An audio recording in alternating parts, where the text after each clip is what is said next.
Maraming nakatambak dito ng motor mga idol. Yan, Rossi, Suzuki. Yan, Flame Rossi. Yan mga idol. Ito nakatambak na to.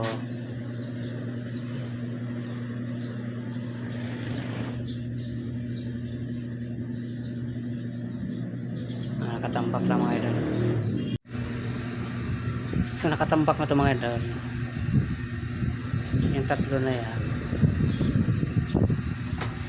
ito lang hindi na ganyan na ito. Nang palitin ng ano, connecting rod. Yan. Ito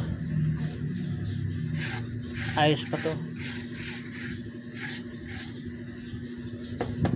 natakbo pa to, gasolina na lang kulang dito.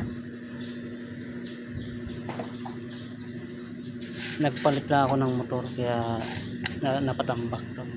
110 lang kasi to. Nagpalit ako noon, no? 150 Flame Rider.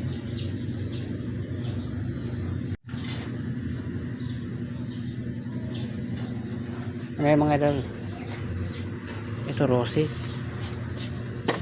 110 to mga idol. Rossi 110. Ito Rossi din to, Delta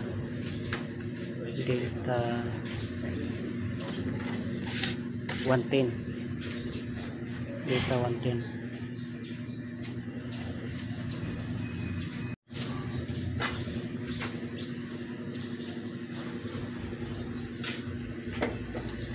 Ito mga idol, ito yung Suzuki na X4,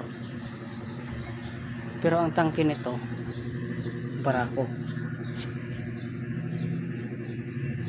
Pinalitan ng tangke nila mga idol. So, nang nasunog ang itong tangke na to, ni-repair lang dito.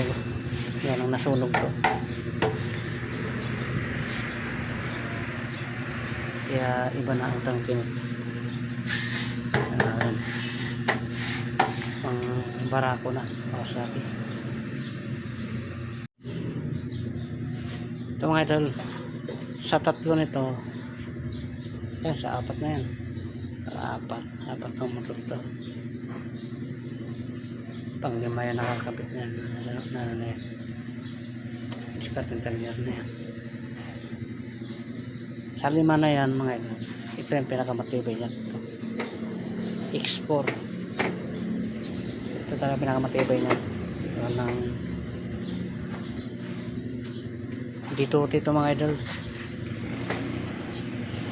saka matulin din ito.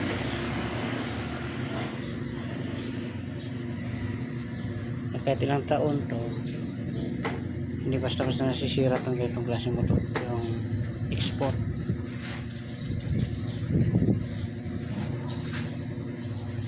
Ito mga nasa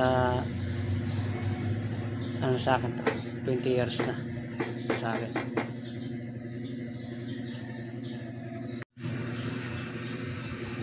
Ito mga idol, na-under pa to, nagana pa to.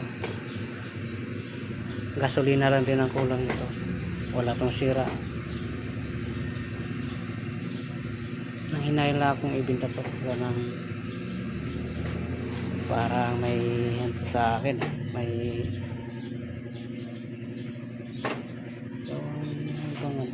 malaga sa akin. Ito yung una kong motor dati, nakaunatang motor.